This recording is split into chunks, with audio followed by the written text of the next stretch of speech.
Welcome to the Report Card, the education policy podcast from the American Enterprise Institute, where I get to have conversations with fascinating people on the front lines of research, policy, and practice efforts to improve the lives of families, schools, and students. I'm Nat Malkus, resident scholar here at AEI, and today I want to focus on finishing college. Let me start out with a statistic. Half of students that enter college don't get a degree in 6 years. Half. I mean, if you look at four-year rates, they're a little bit better. They're at like 60%. But when you look at for-profit schools, the rates are 26%. Open access schools, that's schools that will let any student with a high school degree in, 32% of kids finish. The numbers are even worse for two-year schools, where if you look across the nation, less than 1/3 of two-year students have a degree 3 years out. Now, obviously, this is troubling. For decades, we focused on college for all. We're trying to get more kids out of high school and into college, and we've been successful. I mean, grad rates are pushing 80%. The percentage of those kids going into college is also growing, but coming out the other side, we're facing another dilemma, and that's getting kids through. And of course, issues like high levels of student debt, limited earning potential, and the lost investment by taxpayers come right along with this lack of college completion. To tackle this topic, we have two conversations with folks approaching it from different sides. First, we'll talk to Mark Jerome, president of Monroe College, who'll give us a look under the hood of his university. Monroe is a national leader in urban education that delivers some of the best outcomes, especially for minority and low-income college students, that you'll find across the country. We'll talk with Mark about his school, and in particular, their efforts to boost college completion. Then, we'll hear from two CEOs of ed tech startups, companies that are trying to use tech solutions to help universities increase completion rates. Karan Goyal, founder and CEO of GetSet, and Andrew Maliazzi, CEO of AdmitHub, will talk to us about their company's efforts to change student behavior and promote college completion. But first, let's welcome Mark Jerome. Mark, thanks for coming on the podcast. I'm glad to be here. All right, so for a little bit of introduction, can you just give listeners a thumbnail of Monroe? It's not a household name. No. So Monroe College was founded 85 years ago in the Bronx, serving that population. It was actually founded by my grandfather, and I'm the third generation of my family to lead the institution. I've been there 25 years, and the institution is in the poorest congressional zip code in the United States, and we have been serving those students for 85 years. So we view ourselves as having some of the best experience with low-income, particularly Black and Latino first-generation students. And we pride ourselves on having an almost maniacal focus on outcomes, right? Student success, and low debt. So how big are you? We know who you serve. And what's sort of your bread and butter? I mean, what are your students doing? 4-year degrees, 2-year degrees? So the institution is unusual. Started as a 2-year institution, grew to 4-year and graduate. So we have all three academic levels. Our main campus serving adults is in the Bronx. We have a traditional residential campus in New Rochelle with about 1,000 foreign students, Division I athletics, almost 1,000 athletes. Really? And about 1,100 students in residence life in dormitories, beautiful dormitories. But consistent across all campuses is the enrollment is disproportionately Black and Latino, and a very high percentage of students who receive the Pell Grant. So we wanted to talk to you today about efforts for college completion. Before talking about what you're doing at Monroe, can you just give me your take on why you would say college completion numbers are worth paying attention to and are a frontier that we've got to improve on? Yeah. So about 8 years ago, when President Obama started and there started to be a focus on higher ed and a scorecard, I started getting involved in outcomes.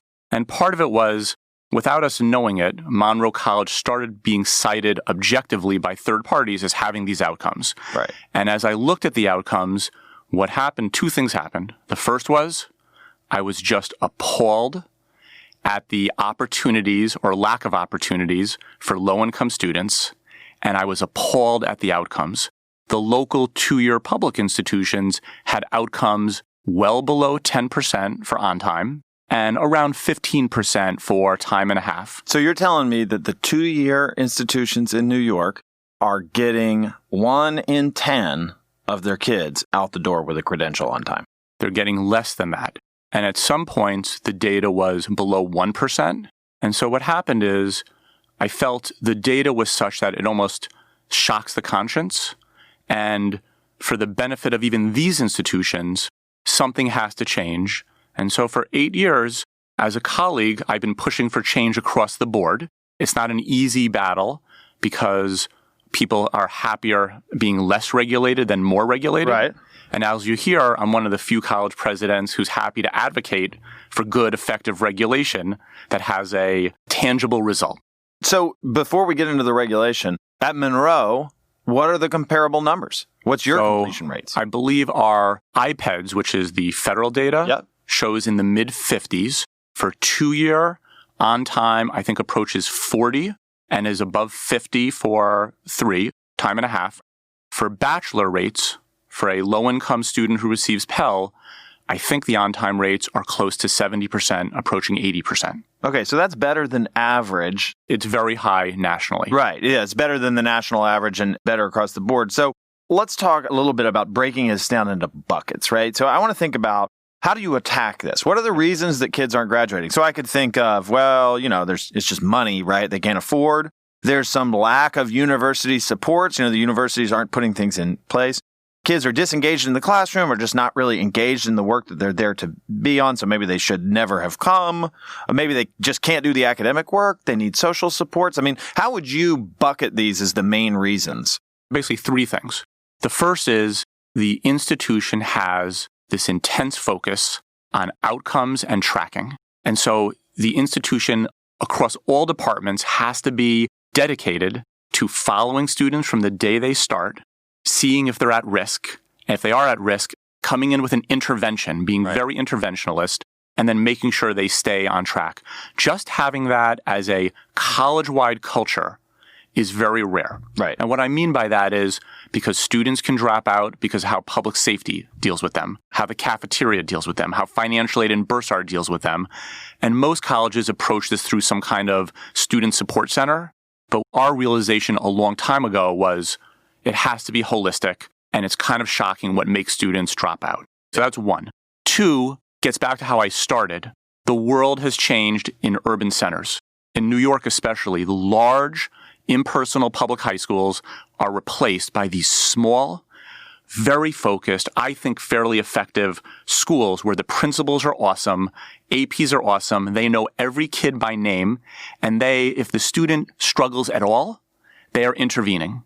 The disconnect is they go from that environment where they're known, loved, and supported every step of the way to essentially large, public, anonymous. There are many reports. Third Way, a nice independent group, put out a report that's about Pell deserts. And what a Pell desert means is essentially we can talk all we want, but low-income students essentially have no choice other than their local institution. Right. They don't look at any data. No one looks at it. There's one choice. So at Monroe, we couple that focus on outcomes with a intense focus on a relationship from the first day. Almost no one's doing this. So when I arrived as a president, I realized I had to reorganize the college, and I recruited about 60 of the most student-oriented people I could find. It didn't matter where they were from. It didn't matter their credential. They could have been a graduate. They could have been public safety. As long as they were committed to connecting with a kid and helping that kid, and we assign those people by high school. So I track every single high school, what their first semester retention is, second semester, third, and we meet on a regular basis, and we communicate it back to the high school. Because sometimes the high schools know more about the kids than we do because they've been with them for 4 years. And they're small enough. And they're small enough. They're coming from these known environments. So would you contrast this with a typical sort of community or 4-year college? I mean, is this just a colder sort of service provision mindset where kids come and they see a counselor? And I think generally in higher ed, the division of academics and student support is too great, and most higher ed institutions work as silos. So the second thing, which is equally as important, is this thing called remediation. Generally, if you showed the data you gave 30%, if you took out remedial and looked at those students separately, they probably are graduating at less than half that rate. remediation is the dead end of higher ed. And so for 20-something years, we've been testing, and we feel our remedial approach is one of the best. We generally follow the recommendations of a group called Complete College America, but such things as free boot camps before the kids start to get them out of the remedial class. One of the most important things we do is most public institutions do not permit a student to take a credit class before they're done with remedial. It is the single most demotivating thing to take a high school kid who wants to be IT, accounting, a chef, a business person, and for 1 year, reading, writing, and math at the high school level. And often, even if they pass the class, they're subject to a high-stakes outcome exam that they don't pass. And so we co-register remedial with credit, and we're teaching part of the remedial work in the credit level class. And that is very important. And that solves the engagement piece that a lot of kids are missing if they're stuck in remediation for a while. Yeah, because students who are receiving no credit often say, why should I attend the class? I'm not getting any credit for it. It's high school. But do not underestimate the remedial challenge. It's massive. For adults, we defer math 1 semester. All adults, probably even the people in this room, if I said to you, here's the word problem, the 2 trains are going at each other, here's the velocity, adults are generally math phobic. And in our institution, most adults are coming back to get back into a career. Math scares them, so we defer that. And then the last thing is just constantly having the culture of what is right for the student and how do you help the students. Many institutions pride themselves on weeding out unprepared students. We have a culture of trying to work as hard as we can to save as many kids as we can and give them the resources. And that's not always an easy culture to have. Sure. Well, if colleges are trying to weed kids out before they complete, the statistics bear out they're doing a pretty efficient job of that. But, I have another question. I mean, a lot of times people will say, it's the money. That's the main thing. Tuition's too high, and tuition is high. And don't get me wrong, student debt is a problem. It's also can be thought of as an investment, right? I'm going to take out this debt because it's worth it. Shows that it pays off. Talk to me a little bit about that, but also I just want to note here that it's been told to me you guys have really high loan repayment rates, low cohort default rates. So can you tell us a little bit about those measures, what they are, and why they're important? So let's start with the first myth. Sure. Okay. The first myth is, generally, in my mind, price and cost is not a huge issue for low-income students if they look. Almost all community colleges and my institution, a low-income student has to pay nothing. The Pell Grant covers the cost of their tuition, and they're paying zero. And in fact, I actually believe there's going to be a reverse relationship to free college and completion. Because as you alluded to, there's something about the notion of skin in the game. So if you are going free and you can drop out and fail out and still come back and there's no penalty to you, it leads to a disincentive. So we introduced a program called Presidential Partners, really anticipating the whole free college movement. And for certain high schools, every student, even middle-income students, are guaranteed free, associate and bachelor. But we insisted they pay for subsidized books. That really helps because you want students to have bought into something. A typical public 2-year, not only does the student go for free, they get a stipend because Pell is an entitlement. So if the tuition is $1,200 and the Pell Grant is $2,500, they get the extra money as a check. In New York, the state grant covers tuition, and the whole Pell Grant, the $5,000 Pell Grant, is cash to the student, and still completion is below 10. So I think there's some notion to the studies that free, especially for low-income students, might have an opposite approach because of this whole skin in the game and investing. Yeah, it also strikes me that with the current status of a lot of these schools not getting a lot of kids through, and then we say, well, the real problem must be costs. Let's make it free. I would anticipate a lot more kids coming in the door, but not necessarily a lot more kids going out the door. So it seems like it could also be, not our best foot forward. So, the thing is my general belief is I think the free college programs will end up lowering the amount of low-income students who go to college, raising the amount of middle and higher income students who would have historically gone to private colleges, but now are lured to public colleges because of the free. Those schools then use that to attract the best middle and high income kids, and they crowd out low income students. So I believe we're going to see some unintended consequences to the free college movement. And I think it's going to be, there will actually be less low income students attending, because I think the institutions still care about U.S. News and World Rankings more than the number of low income students they enroll. And again, what my institution is we're comfortable with our role. We believe in low-income first-generation students. We're not worried about U.S. News and World Ranking, though we do fine on it just because of the outcomes. That's what makes us an unusual place. Well, let's talk a little bit more about that student debt side, about loan repayment and cohort default. First of all, can you just explain to folks what do those things mean? Yeah. So let's just start with cohort default rate. Basically, the federal government does something unusual. With no credit, with bad credit, with a bankruptcy, the federal government will give every single student a student loan. And it doesn't matter if they were bankrupt the day before. It doesn't matter if they're holding $100,000 of unpaid credit card debt. You get your student loan. The student loan, if the student fails to pay it back after they graduate or drop out, and it's more dropping out, the loan will go into default and it will harm their credit. It doesn't allow them ever to go back to school in the short term and get aid. They have to rehabilitate it. And actually, AEI and your colleagues here, Jason Delisle, did this wonderful report on how there's nuances to this. Right. So in my mind, with the programs on income-based repayment that President Obama had put out, there should be almost no default. But still, over 500,000 students default. And at my institution, we about 15 years ago just put the resources to advising students. Because again, people are not defaulting because they don't have a job or the college didn't do well. They're often just defaulting because they have no history in their family of receiving the bill, setting up the payment plan, and making the payments. And executing, yeah. And what your colleagues here showed, and our own research actually supported, was the notion that many students who default end up paying their loans in full through garnishment because they're working, they're making a living, they just weren't responsible. So cohort default rate's a big deal. Our institution has one of the lowest cohort default rates in the country, but it's not random. It's because there's a team of about 10 people that tracks the minute someone is having trouble on their student loans. We get a report. We contact the student. We offer assistance.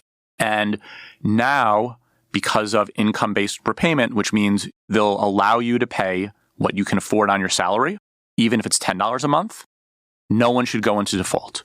And so my belief is if the federal government required institutions to put resources to counseling students on their student debt, the default rate would drop in half. Right. And again, this is a little bit more of your interventionist policy, right? Yes. You are getting in there and trying to make sure that things get turned around before they are finalized as approval. Yeah. And it's also resources, though. I mean, many institutions, there's no requirement you hire people to counsel students on their student debt. There's no requirement that you assist students.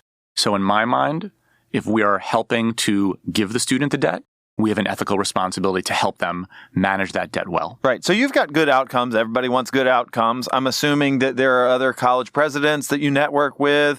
When people come and ask you and say, what are we doing? What are you doing? What's the secret sauce? What do you tell them? How do you communicate that? Well, I mean, I go over the things I just went over with you. Right. The one area you addressed with me, which is different, is the loan repayment rate. We actually have a poor loan repayment rate. And the reason is there's all different definitions. But the current definition is how much principal are students paying off. And because low-income students actually sometimes benefit by going into a program where they make payments but don't lower the principal because the loan may be forgiven at some point if you go into public service, looking at loan repayment by principal, I think, is inappropriate. And generally, almost every institution that serves low-income students has low repayment rates. And schools like NYU and Columbia and Harvard have high repayment rates, particularly because they're serving higher income students who can pay them back. It's a different situation. So I'm a believer that metric is actually not the most appropriate metric. And I do get a lot of calls on that because originally the college scorecard had an error and was overinflating every institution's repayment rate. And I noted it. And eventually they had to change the repayment rates for every college in the country down 20%. Well, quickly, you noticed the error and asked them to change it. And so you're paying attention to the college scorecard data, which I should just mention is data that the Obama administration put together to reflect I think it's campus, not program By level institution, data. Yeah. On, a variety of indicators for sort of quality and return. How useful is that data, briefly, and you spend a lot of time with it. How does it help you? Well, number one, you like to know how your institution is stacking up against a similar institution in your area and across the country. Number two, the college scorecard was helpful to journalists, researchers, and thinkers because you can look at the whole host of factors and compare. I believe the college scorecard should be used for nonpartisan, outcomes-based reasons, though those two sentences may not actually be allowed to go together. I don't know what you're talking about. Exactly. But for 8 years, I've been involved with this because we've been on the receiving side of some proposed regulations that I felt were not rational and that were a little more political in nature than rational.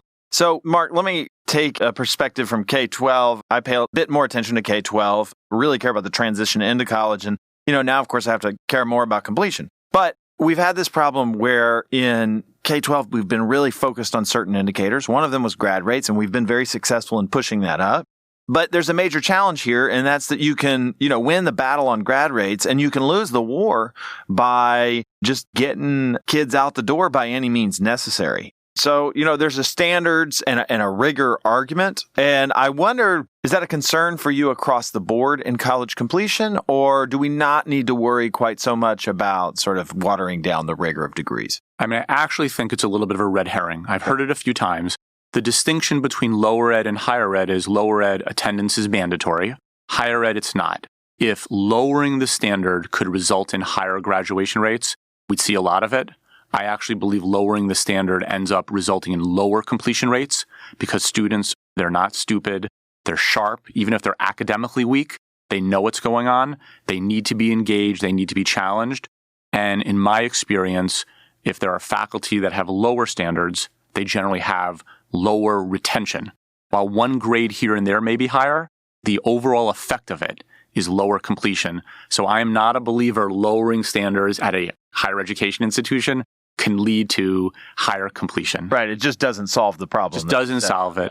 But again, since there's been very little focus and little regulation or even bully pulpit aspirational numbers for higher ed needs a little of a dose of that outcomes mentality that lower ed got. And, if you go into New York City, every high school gets a snapshot, but the snapshot is followed up with some teeth. And if they don't meet their metrics, someone's coming in to visit them. I generally don't believe in the high stakes, high penalty regulatory approach. Right. I actually believe in the helping approach. But if there started to be a nationwide push to saying, first, let's focus on on-time graduation. Enough with this time and a half. Right. We're talking about full-time first-year students. We should have a goal that 2-year students graduate in 2 years. 4-year students graduate in 4 years. Novel. And remember, at higher ed, we can offer classes in the summer. We can offer classes at night. And so at my institution, oddly enough, almost all the 4-year bachelor students graduate in 3, just because we go to school a special semester in the summer, orientation before they start. It's just a different approach. So, Mark, for a lot of folks, this will seem like I'm bearing the lead, but Monroe's a for-profit college. And for-profit colleges, man, they're the worst. Everybody knows they're the worst.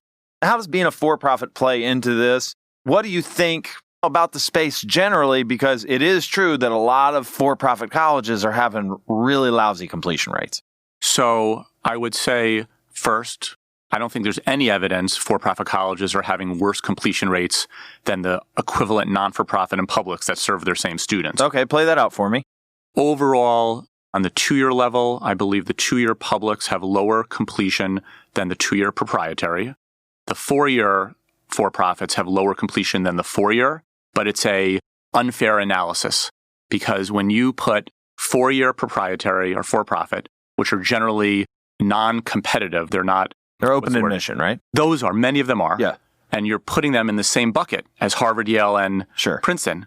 If you just compare them to other open admission institutions or historically black colleges or minority serving, I think the data looks good. I think generally the public and some of the regulatory has mistaken or confused behavior which there's been some poor behavior and poor ethics in the for-profit sector, with outcomes. And one of my big things, if I can say anything to the public, is outcomes for low-income students across the country are miserable in all sectors. And the focus on the for-profit sector almost ends up missing the point. It actually, I think, causes all the progressive groups to not fulfill their missions of helping low-income students because you're putting all the regulatory weight on one sector, relieving the regulatory weight on the other sectors, and the data just shows that. And just to go back as a point of reference, I said earlier that on average, 4-year institutions have a completion rate around 60%, but open access institutions, at least NCS has it pegged at 32%. That is a far cry from the average for those. And what is it for for-profit 4-year? For for-profit 4-year, it's 26. So it's a 4 knocked down a little bit, but we're talking a few points as opposed to a huge schism. Yeah, the other thing you have to remember is, like the non-for-profit in the public world, the for-profit world is diverse. My institution is founded by my grandfather and great aunt 85 years ago. It's had a stability of leadership, only 4 presidents. I follow my father. And it kept in the family, right? And we believe, in our respect, we operate much more as a not-for-profit than many of our not-for-profit peers. Please do not kid yourself that not-for-profit colleges and public colleges are not fighting for students every step of the way, giving student debt where they shouldn't be giving, having low completion rates sometimes where they haven't. And in fact, it just seems to be inappropriate policy that, my institution has pressure to make sure debt is low, completion rates are high, but my competing public and not-for-profit have none of that pressure. And they can give loans. If you just peruse the news is full of scandal and intrigue in the other sectors as well. Right. And it just so happened that the data just hasn't been explored. And I'll give you an example from me. So the Obama administration proposed a regulation that looked at debt and earnings. I actually liked that metric a lot. And I thought when they proposed it that the reason they proposed it was proprietary colleges had much worse debt to earnings than everyone else. But as the years went on and the college scorecard came out, I think the data shows debt and earnings, especially for low-income students and open access schools, are miserable across the board, yet no one wants to look at it and acknowledge it. Same thing with repayment rates. So repayment rates, the Obama administration proposed a rule only applicable to for-profit institutions that essentially said more than 50% of your students have to be paying down the principal on their loan. And after the error was disclosed and uncovered, it ended up probably more than half of all colleges in the United States would not pass that rule. Meet that threshold. And so that hypocrisy has not been exposed. And the unrelenting focus on one sector of higher ed without looking at similar institutions, I believe is leading to bad policy. And I believe generally the progressive institutions that are only focusing on this have lost sight of their mission. They're no longer helping low-income students. And in fact, they're proposing policies that harm low-income students. Well, it's interesting. I mean, for-profit, nonprofit is a tax distinction, not a mission statement, but it's often thought of as a different way. But there is a thrust to regulate for-profit schools in a different structure than we would regulate the rest of schools, as if there were a differentiation. It's hard to see how that's going to lead to better outcomes for students across the board who may go to one or the other. I mean, what's remarkable for me is anytime we ask, okay, if this standard is so good and it's identifying institutions that are not serving students well, why would you not want it applied to the rest of higher ed where there's evidence that there are many institutions that fail it and even fail it at much worse rates? So if you're a proponent of low-income students do not know that this college is for-profit, public, or a private, not-for-profit. It's the same as the hospitals. I teach for 25 years a freshman class in the Bronx, and I always start off with a lesson on for-profit and not-for-profit. And I say, is your local hospital for-profit and not-for-profit?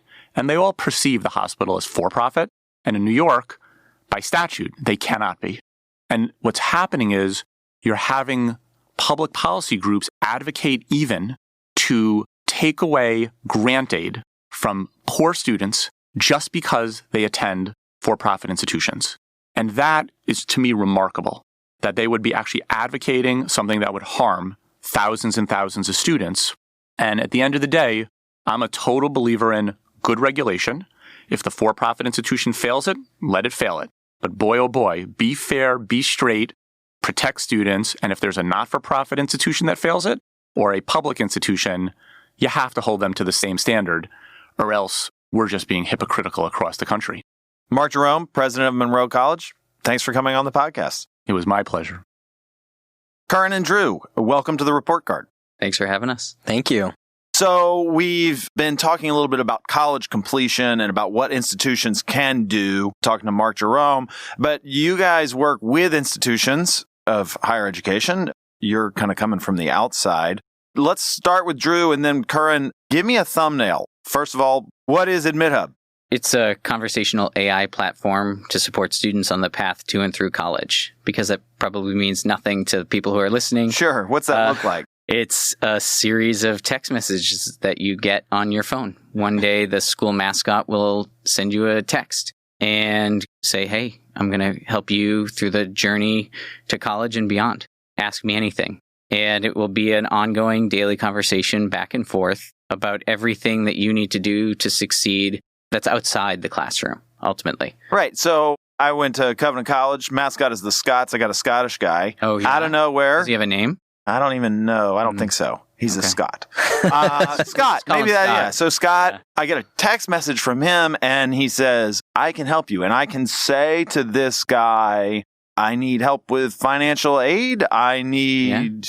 Anything you can possibly think of, and probably most things you can't. People ask us, yeah. You'd be surprised how many people really want to know if there's a Chipotle on campus. Yeah. But also, my parents are divorced. Which one do I put on the FAFSA? Or, hey, my mom is my only parent and she's undocumented. What do I do? Wow. So what's the capacity? I mean, it's a bot, right? Yes. Yeah. Okay. Bots usually get a bad name on Twitter and so forth. But this is a bot for the force of good, I'm assuming. Certainly. Right. Yes.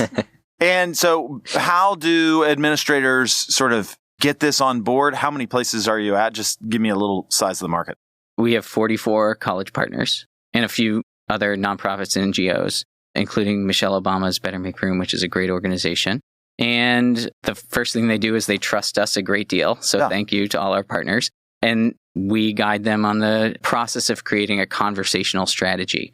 Because quite frankly, the buzzwords aren't new. We've been talking about personalized support for students, one-to-one advising, student-centric advising for a long time. But really, it's only with the advent or the rise in AI technology over the last 3 years that have made that truly possible, to basically have a genuine back and forth one-to-one conversation with every student every day. Right. I was looking along with one of our RAs, Cody, who had been doing some work with you, and he was texting back and forth some ridiculous things, some just basic questions. And so it's sort of like what you would expect from Alexa. It can answer your questions, but it's on your phone. Now, what's the difference between the sort of Alexa approach, which is like, hey, I want to ask some questions, and the bots that you're bringing out here in AdmitHub? Yeah, so we combine natural language processing to answer the questions with a proactive approach, which is not necessarily AI. Sort of like a choose your own adventure story over text message, where we're tied into the school's student information system. So we know everything about you that they know. And we're able to reach out to you and say, hey, Nat, you got to get your FAFSA done. Or actually, we can also celebrate the wins. Like, congratulations, you did it. Here's a sweet animated GIF of Tina Fey making it rain money. You know, whatever you need. But it's proactive. Most assuredly. Right. In fact, the bulk of what we do is proactive. And the reason the AI is essential is because when you send a proactive campaign, it's such a call and response environment over SMS that you just get flooded with messages back. Right. And most schools would not be able to handle the types of messages with the infrastructure they have just because they're already strapped. So we like to say we handle the tier 1 and tier 2 stuff and escalate the other things that, quite honestly, like you're not going to solve with a text message. Right, that you need a human. Yeah, we're going to connect you to either a staff member, maybe another student in this instances where Karan and I work together to help you succeed and get the support you need. Well, I've left Karan in the wings for too long here. So Karan, you run Get Set, which is a very sort of different approach. What's Get Set? Yeah, so, I mean, it's different, but it's similar in the sense that The notion is students are on their phones or on their computers all the time. Let's get them the support they need, where they are, when they need it. Let's have it be live. Let's have it be fast. The notion behind GetSet is what Drew's built is incredibly powerful and incredibly helpful at solving a certain set of things. So what Drew's doing is there are lots of great things where you just have a question, you just want to know something, and Drew can instantly give you the answer. Drew Bot, actually. Yeah. Pounce, whatever the bot is called at the school you're at. Scott. Yeah. Exactly. Scott can answer a lot of things for you instantly. But sometimes you ask a question that just doesn't have a black or white answer. It's about a feeling. It's about a habit or a behavior. I'm lonely. Yeah. And the bot could tell you, well, I'm here for you, but it's a bot. I'm sorry that you're feeling lonely. Right. And so GetSet is about this notion that whatever challenge you have in life, and obviously right now we're focused on this challenge of getting into and succeeding in college and finding a great career, whatever challenge you're encountering, chances are that the solution to it is something that many other people have had to go through, right? They've experienced the same challenge as you. These people are relatively similar to you. And if you could be connected with people who empathize with you and have literally just been in your shoes, right? So Drew and I are entrepreneurs. We can go hear someone who's built $1 billion company, and that's interesting and it's inspiring. But more useful is someone who's just a little bit ahead of us, someone who's a little bit at a further stage than us and was in our shoes 2 years ago. And we go to them and we say, hey, we have this challenge. It's really hard to scale up our product team or engineering team. And that person says, oh, I ran into that same thing and here's what I did. That is literally the most powerful way that we as human beings learn to get better and learn to get through challenges. We could read a book, we could watch a YouTube video, but none of those things resonate like someone who's been in our shoes and is relatable to us. So Drew's approach is, let's get a bot that can get sort of cold information right into your pocket when you need it. Exactly. And GetSet is trying to do a very different thing. That is trying to get warm information, or whatever you want to call it, someone that you can identify with, but on what issue? So how do you build this sort of relationship? Yeah, great question. So at the core of what GetSet does is we have a student community. There's a lot of things out there about how social media can be destructive or hurtful. And one of the keys about GetSet is that it's very different from existing social media.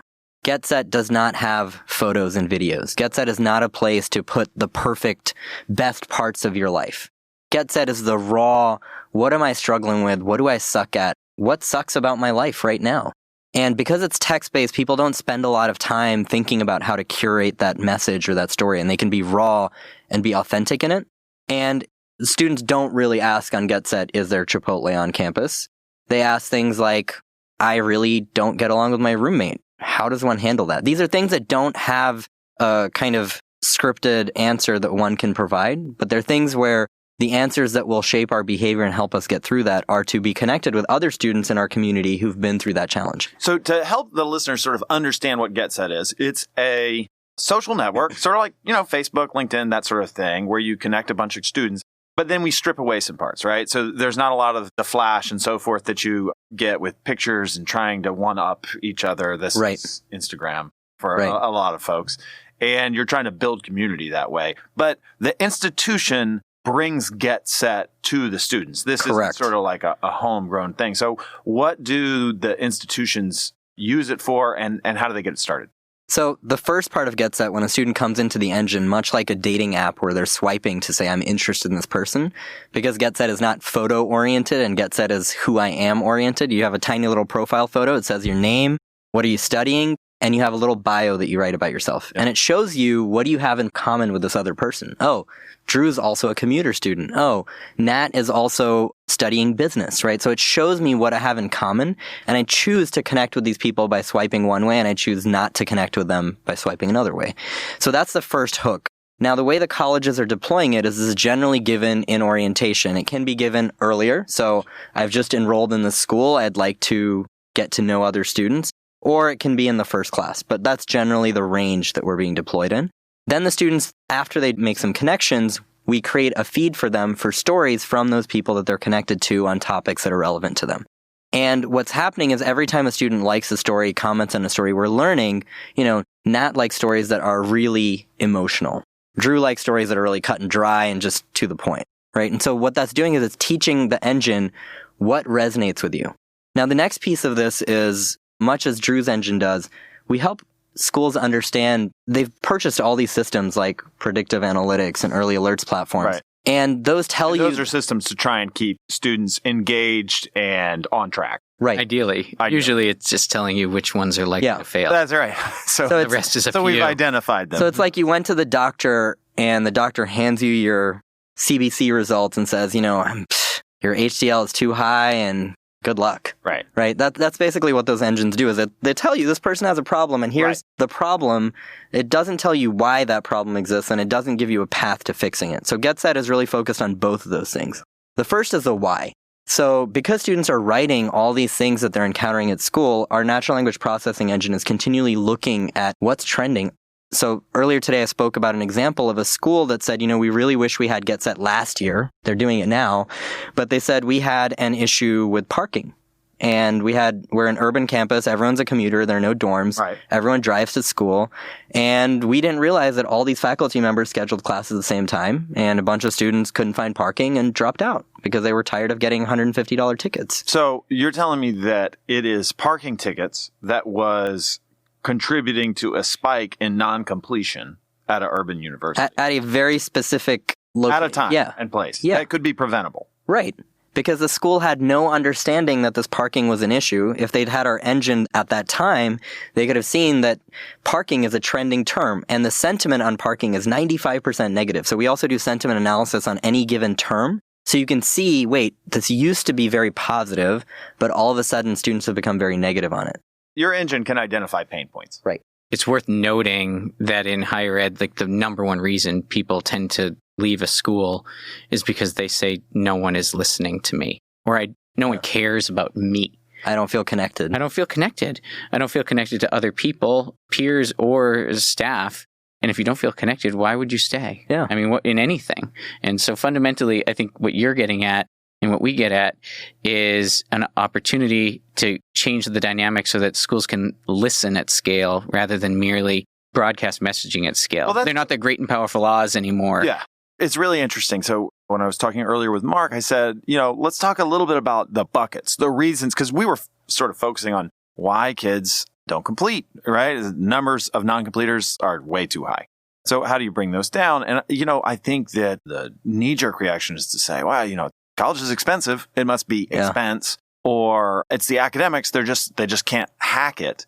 It sounds like you're tackling a different set of problems that you think are more central to the non-complete. Well, let's just get at that problem. I think that unfortunately it's popular in the media and perhaps in Silicon Valley to say college isn't worth it, blah, blah, blah, blah, blah.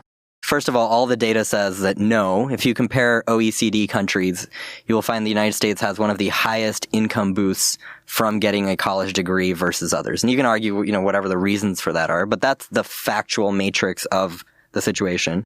And in Silicon Valley, it may be popular to say, well, everyone can be a software engineer and just write code and you don't need to go to college. But most of them have BAs. Yeah. I mean, look, college is the single most reliable vehicle for social change that's ever existed. If you want to change your station, go to college. Totally. Well, complete college. Complete college. Right? Yes, you're right. Touché. I mean, we talk about the student loan crisis. 80% of people that are not able to pay back their loans are people who dropped out, right? So you've spent this money and you don't have the credential. You don't have this thing that's the path to your social mobility, but now you've got all this debt. So I think it's imperative that we help people complete school. And I think that gets to there's the why. So what are they struggling with? So the NCES data says that only 12% of students who drop out in their first year of college are failing a single course. So that's one reason to believe that academics are not the primary reason. Right. The second one is I view financial as a cop-out answer, which is if a school asks a student, why did you leave? Financial is the easy answer to give because, we're sitting here with this book that says the tyranny of cliches. The cliche is college is expensive. Okay. The go-to answer, right? Right. And so it doesn't actually show you why the student left. And if you think about the fact that 50% of students are leaving essentially in the first academic term or the second academic term, people generally have a decent feeling of their financial situation in that time. And if we're hearing that answer in the time of one of the longest economic expansions in history with lowest rates of unemployment, again, I'm sure there are people that are leaving for financial reasons, but there's so many other reasons. I didn't make any friends. It was really hard to commute to school. I have a 5-year-old screaming at home. How do I balance childcare with working and going to school? I have had that problem. That's a real problem. So I think there are so many other issues. So we're not saying that our solutions are suddenly going to take our nationwide graduation rate from 50 to 100%. Sure. These aren't silver bullets, but there's no reason that each of us can't add 5 or 7 percentage points to a school's completion rate. Both of you talked about sort of different ways where you're helping schools listen. You're taking questions in AdmitHub and you're giving answers, but that's not all you're doing. You're not just trying to connect students so they can talk to each other. You're actually gleaning information about students that otherwise you wouldn't know. So what's the hope that schools can use that information to do? Well, first they have to change their mindset that they can do it. That's number one, because quite honestly, you're presenting them a future that they never could have possibly imagined, that students would do the hard work of advisors on their behalf, or that a robot is capable of having a conversation like this at scale. And oddly enough, I think it's just reconciling themselves with the reality of the audience and the technology change that's happening. Oddly enough, when students talk to us, we have them in focus groups, they say, I felt better about asking the bot the question than to a person because I didn't want to be judged by a person. And our philosophy is to try to make it easier to get help than to avoid getting help. And often, like, the cry for help is with their thumbs into a smartphone, and it's barely a whisper. And if you can capture that and give them a reference, either escalate it to a person on staff or give them a story of a student who succeeded in their shoes in the past, like, it can be transformative. Again, it's not going to solve all the problems, but the truth of the matter is there's no silver bullet for any of this stuff. It's just the relentless pursuit of all available options and knowing that every person is different, but we're all fundamentally the same, which is a strange way to think about it. So, in our engine, because students are actually writing these stories to their peers, there are a variety of levels of engagement, right? So the most you can learn about a student is when they write their own story. They say, you know what? I moved from 5 states away. I'm here. I feel totally out of place. This is the biggest city I've ever lived in by an order of magnitude. I don't get along with people here. I'm just really struggling. That's one level. One level below that is commenting. So I read Drew's story about feeling out of place, and I'm like, oh, me too, man. I'm from a town of 6,000 people. This campus has 60,000 people. Like, forget the city. And then there's a level below that, which is just searching. I'm just searching, feel out of place at this school. And what's interesting is, we don't want to just reveal to schools that this is the issue. This is the why. We actually are the intervention too. So our notion is that if you're worried about anything, so as Drew was saying, right, schools are asking their students to do all these things. It's not rocket science what it takes to graduate college, right? Study hard, form good relationships, ask your instructors for help when you're stuck, make sure you start looking at career opportunities early, don't wait till 3 weeks before summer break. All of those things. These are all the things that we say, well, the good students already know how to do this. And the students from families where maybe both mom and dad have a master's degree and they already know how to do this. So how do we help the students that don't necessarily know these things or know them in the back of their heads, but they feel like, well, that's what other people do. I don't know am I capable of this? And so the notion behind GetSet is that if we can share the right story with you, so we can wait for you to come to the community and say, I'm struggling with this. But if we know the school wants all their students to join a study group, go meet with a career advisor, well, we can push stories from people that we think you will relate to. So remember I was saying that, one of you guys likes long stories, one of you likes ones that are really to the point, is, well, we know that there are 12 stories about going to meet a career advisor. Which of those 12 stories is going to resonate with each of you most and is going to help shape your behavior? So for that example about searching, so for example, many schools will see a big spike in things like anxiety and stress right before final exams. That's a great opportunity to say, well, I know I have 325 students that are searching for stress. Let me send them a story about how students de-stressed before final exams. And it's the opportunity to kind of take something that's not ready to be verbalized and to kind of get ahead of it and prevent it from becoming a big problem. Yeah, I can imagine that the natural reaction for a lot of folks, if they heard, well, I want to talk a little bit about college completion with these two tech guys, is they're like, oh, you want to replace counselors and advisors with bots, right? That's your idea. And I know that that is not your idea, but it sounds to me like what you actually are able to do is allow institutions to use the resources that they are already deploying, but do it multiple times better because they have more information. Well, and sometimes not deploying even deliberately, right? The student body, for instance, is such a powerful community. I think the most powerful untapped community in the whole ecosystem. It's certainly the largest. But let's talk for a second about the reality of, like, we've talked very generally. I mean, I went to public school and gosh, I got to college and I was like so overwhelmed. I even had my doubts. And look, I've had all affordances in my life. Right. Caucasian male from an upper middle class family. And even there, I was like, oh, can I hack it? Now, I wasn't going to drop out, but I certainly had my doubts. Now, my business partner, on the other hand, he was the first person in his family to go to college. Not only that, when he got admitted and said he was going to college, it wasn't that his family didn't know about it. They actively gave him a hard time. They said, oh, you're going to leave us? You think you're better than us? And so, I think you said this, like creating a space to be vulnerable, to be real, and to not feel judged and alone. It sounds a lot easier than it is. You're not going to solve it with tech, but I think tech can be at least a spark, is fundamentally the way I think about it. Yeah, it's interesting and it's a compelling story, but I sort of trust the data on these things. I'm sure you guys can understand that. Have you been able to show that you can increase retention rates, other sort of procedural things that show progress for students using your platforms? Yes, and yes. We've run randomized controlled trials. Right. There's one highly publicized one that we did at Georgia State, which was our first partner. PS for entrepreneurs out there. RCT for your first partner. Recipe for sleepless nights and gray hair. But it worked out. So luckily for us and for the hundreds of students who enrolled who wouldn't have otherwise. We're committed, quite honestly, to rigorous research. I don't want to waste my time doing something that I'm not certain works. But you also got to experiment and be relentless. I'm going to give a shout out to a competitor school. Arizona State was the first person to take a chance on us 4 years ago. I think they're 1 and 2 in the country with ASU #1 in innovation. Oh, yes. Yeah. So, look, I mean, I think it's important to prove out what you're doing, but it's also important to have a core scientific basis for what you're doing, much like what Drew has. And so for us, there's a ton of research that social proof is incredibly important in guiding our behavior, right? Like we can hear a celebrity tell us something, but someone that's relevant and relatable to us. So ours is really built on decades of research to say that works. And we're just leveraging technology to do it at scale, to do it much more efficiently and much more cheaply. So our range is 4 to 8 percentage point gain in first term retention. Most of our clients have reported the highest ever retention they've had, lowest ever number of students on academic probation. Right. So you're getting traction. Well, the interesting thing is neither of us is inventing the wheel either. Right. Like there is a whole world of behavioral economics and behavior change research that is really just beginning to blossom. And quite honestly, the ability to deploy it at scale is now at our fingertips and is only a matter of our imagination to try and figure out new ways of doing so.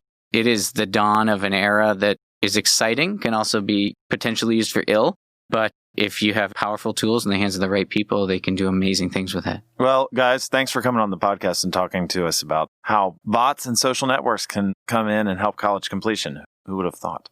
Thank you for having us. Thank you. Thanks for listening to The Report Card. And special thanks to our guests, Mark Jerome, Drew Magliozzi, and Karan Goel. This podcast wouldn't be possible without our fantastic team of producers. That includes Sophia Gallo, Cody Christensen, Macy Heath, and Gage Hurley. You can subscribe to The Report Card on iTunes, Google Podcasts, Stitcher, or your favorite podcast player. And if you enjoyed this episode, please give us a rating and review on iTunes and Google. It helps other folks find the show.